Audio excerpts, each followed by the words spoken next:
Hello, everyone. My name is Saria Conchi, and today I'm joining Caitlin Connallon and Mia Smith from Dell Technologies. I'm going to be talking to them about the Global Professional Services program that we have here at Dell. They've been heading it this summer, they've been doing a great job, and I've been an intern under them. So I'm really excited to talk to them today about Technica and how they got to Dell and some professional advice as well as internship advice. So yeah, I'll let both of you introduce yourself. Mia? Thanks, Shreya. Excited to be here today. My name is Mia Smith. I have been at Dell for a little over 3 years. Um, During those 3 years, I've either been a part of or led the internship here in Global Professional Services, and I'm excited to be talking with you today.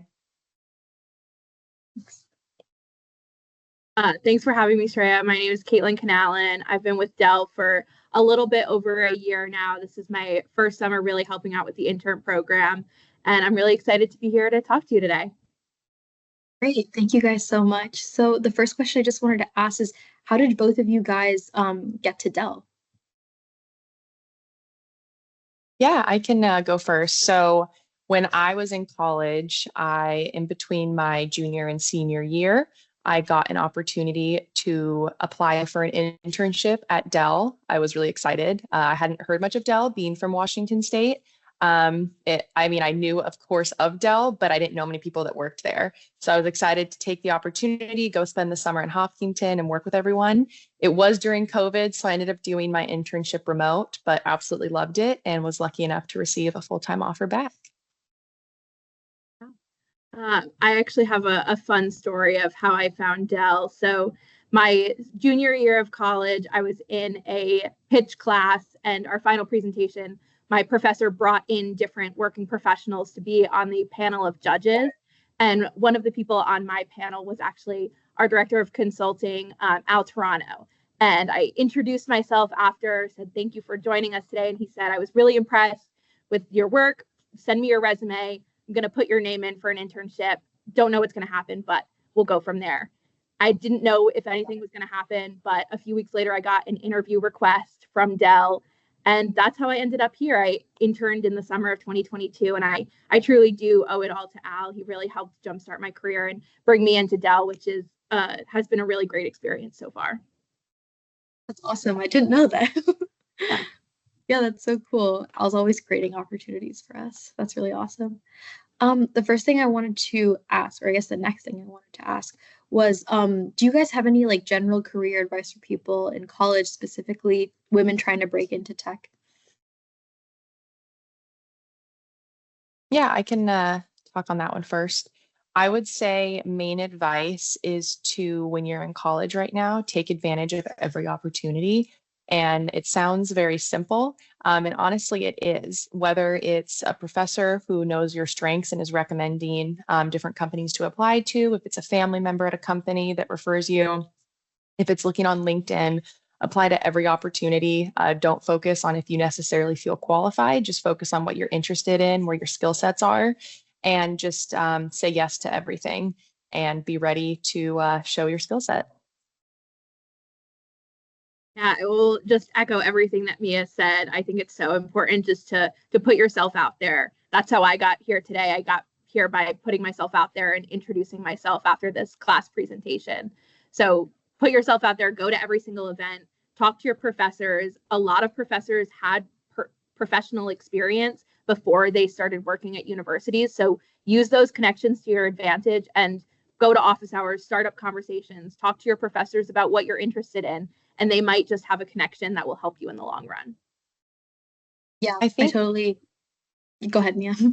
I was just going to add, I think Caitlin's also a perfect example of that and what she shared on how she got to Dell, signing up for extra opportunities in her school and things to grow her skill set. And through that, she got the interest through Al, who was volunteering and working with the students. So I think just put yourself in all those situations. Yeah, definitely. One thing that I've definitely taken note of in the last 12 weeks is the difference between academic presentations and professional presentations. And some students, a lot of students at UMD who are computer science majors, we don't spend too much time on presentations. It's more just like head down work coding situation. But I haven't really found that here. And I know people even are working as software engineers this summer. They still have to focus on their presentation skills. So how did you guys make the transition into becoming more proficient at professional presentations versus academic? It definitely, Caitlin and I were very lucky by our manager and our team because they drilled those skills into us right away. And I'm really grateful for it. I think academic presentations, you're so focused on throughout all your years of school, the exact way professors want it, or how many bullet points to put on a slide, or what the setup of it's supposed to be. And it's very rehearsed. Then you go to professional presentations, and sometimes you have 24 hours to turn around a presentation. Sometimes you have longer. The way you structure it, it's not the matter of how many bullets are on the slide. It's how do you get your message across? How do you storytell? How do you make sure you're thinking of the customer, the end user when you're presenting to them? So it's very different academic and professional presentations, in my opinion. And I think I can only speak for myself, but what our manager had us do was when we started our first few years, it's giving you every opportunity to shadow people, understand how they put their decks together, think about not just building slides, but what are you trying to tell? What's your storyboard? Build a storyboard. What are you trying to get across? Who's your audience? Section out how things are going to be built. You kind of build a skeleton, and then from there, you build your slides. You build your content in your head for it. And at that point, you're able to articulate your message better. I think shadowing others, doing that, and then always practicing. I love recording myself on a presentation before I give it, if I have the time, so I can hear myself, hear what I'm saying. Is it clear? Practice with other colleagues to see like, hey, you have a little bit of insight on this topic, but not a lot. Does this make sense to you?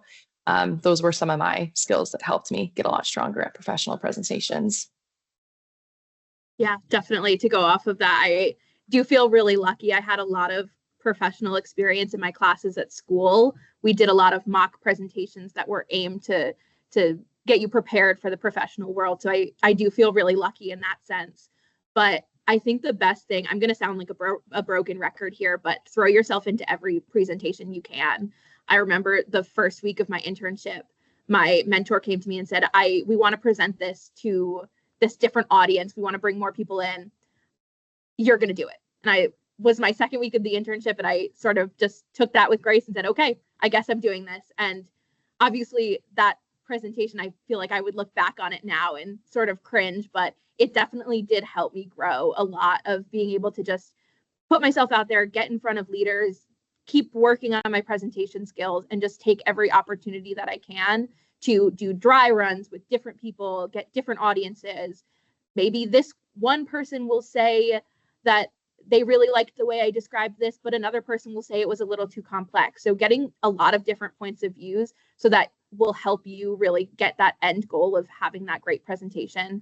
And yeah, to echo what Mia said, our manager did a really great job of helping us hone in on our presentation skills, not only building decks, but figuring out talk tracks, figuring out what works for each of us and sort of customizing that. So I definitely owe a lot to her, but I think definitely just my main piece of advice is to take every opportunity to present you can, whether that be a larger scale presentation or whether if it's just presentation karaoke with a couple of your friends. Doesn't need to be super professional. Get out there, get in the front of a room, talk to people, talk confidently, and just work on effectively effectively communicating with any audience that you can. Yeah, I totally agree with all of that. And I feel like I've learned it a lot this summer. We've been immersed in a lot of, presentations where we have a lot of time to present or prepare for, but we also have dealt with the situation of having like 12 hours. So the difference I feel like is evident in how we're presenting, but also just depends on how seasoned you are with it. And I think it also just comes with time. So that's something to note. Don't expect so much right away, because it is a process. But it's something that you can definitely get better at relatively fast, in my opinion, at least. It just depends on how much effort you put into it, how much preparation you put into it. That really makes all the difference. So yeah, great advice. Overall, have you guys ever navigated a situation or have been put into a situation where you feel like you don't really have a voice as an underrepresented gender? A lot of the calls that we're on are dealing with people who are, like 30 plus years of experience, and they're men. And sometimes that's a very intimidating space for young women. How have leaders made you feel comfortable to navigate that space? And how have you taken initiative to make yourself feel comfortable in those kinds of spaces? Yeah, I can go first unless you want to, Caitlin. Yeah, take it away. I'll follow. I definitely think that is a thing. I think anywhere, any company, it's definitely something that shows up. And I'm not trying to do like a plug for Dell here or anything. I genuinely feel that, with the moonshot goals and where our company is heading, with female leadership and just representation, I think it feels supported and it's great to be a part of that. I will actually touch on something that since I've had such a positive experience, and yes, I have been in situations where I feel like, oh, maybe, what I'm saying is not getting through or I don't get a chance to speak up. So what you're saying, I'm not going to lie, that does happen at times. However, something that one of our VPs, Kaushik, said to all of our interns this summer that really stuck with me is, and I see it present at Dell, is it matters right now, not only network, but mentorship and also sponsorship. The difference of you can have a lot of people who are mentors to you, who give you advice. You can have of those mentors, people who advocate for you and who are in your corner. And then with that, you have people who are your sponsors. And at the end of the day, they have your best interests in mind and they're advocating for you and they're helping you push forward. And I think the more that you focus on building those strong mentors, advocates, sponsors, it lessens the opportunity for those situations to happen because when you're on calls or you're given opportunities, they give you a chance. They give you the opportunity that you've earned to speak up, own the room, make the decision and move forward. And that's been really helpful for me in my career so far. And I'm really grateful for those people in my corner. Yeah, definitely. I'm going to say a very similar thing, but I had the added experience. I went to an all girls high school. So I definitely learned from that younger age of having that strong group of women surrounding you is so important and creating that circle of people you can trust. And I know the second I joined the corporate world that I needed to find that strong group of women to have behind me that will support me. And I have been very grateful to have gained that very quickly here at Dell, which is I don't have other experiences, so I don't want to say it's not usual, but it feels unusual for the speed that it happened, that we have a really great community here that are really willing to support you and really have your back from day one. I truly don't think a day has gone by here at Dell where I feel like I haven't had someone to go to, which has been really helpful, especially within just my first year of being post-grad. Yeah, I totally agree. I feel like Dell has really created a great space for us to feel like our voices matter. And I never feel restricted to have a conversation. If I'm feeling restricted, it's not because of the fact that I'm a woman, it's because I maybe don't feel prepared. So there's kind of like a balance there that you kind of have to crack. But kind of leading into that a little bit more, have you guys ever dealt with like imposter syndrome before, either in college or high school or like the corporate world? And how did you mitigate that? How long did it take? And how has it like played a role in your confidence? Especially coming from an internship role too. Yeah, I can jump in there. I can safely say that I have dealt with imposter syndrome a lot. I think that it ebbs and flows. It's some days it's very prevalent and other days I'm much more confident, but having that strong group of people who have my back definitely help a lot. I think that imposter syndrome, especially early on in your career, is very prevalent. I know my roles changed from my internship to my full-time job. So I definitely did feel a little bit of imposter syndrome of, am I really built for this role? Do I deserve this role? Am I supposed to be here? It's taken a lot of like internal coaching almost of, I earned this spot, I worked really hard and I got here and that's why I'm here today. And again, going back to this strong group of women that I've surrounded myself with, they're always there to support me as well. I know that I've had so many conversations with my manager, just being very transparent about that, of how I'm feeling. And she's been really supportive over the past year, just making sure that I know that I'm here for a reason and really helping me feel more supported in my role, even when I do have those doubts and feel that imposter syndrome creeping on. Yeah.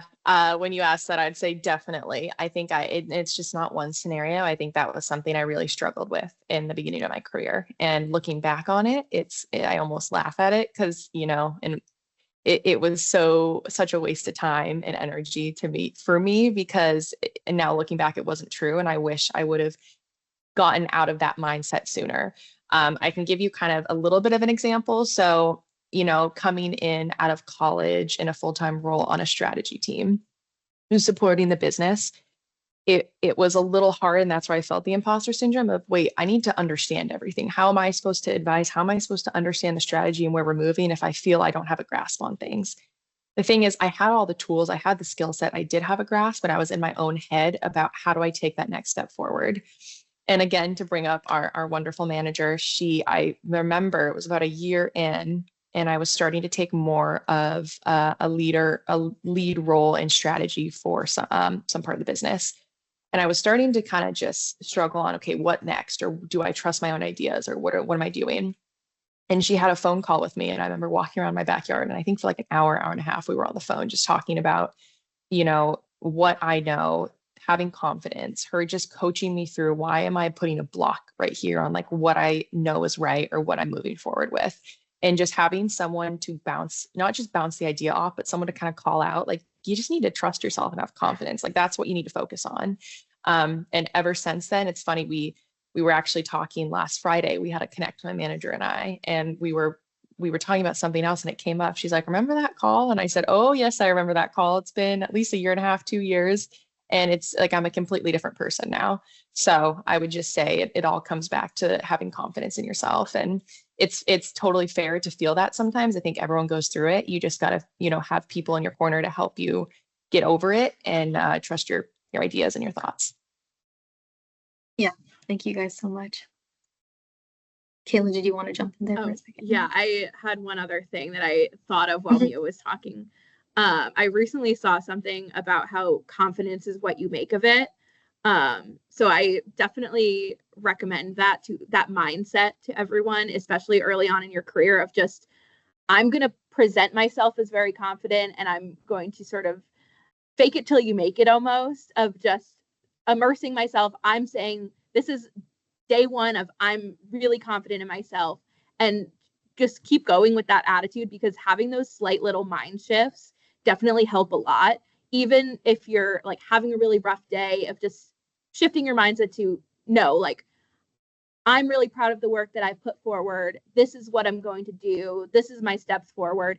And sort of just having that mindset of confidence, even if you're not always feeling it 100%, as long as you're trying your best to make sure that's happening and putting that positive mindset forward, it really does make a big difference.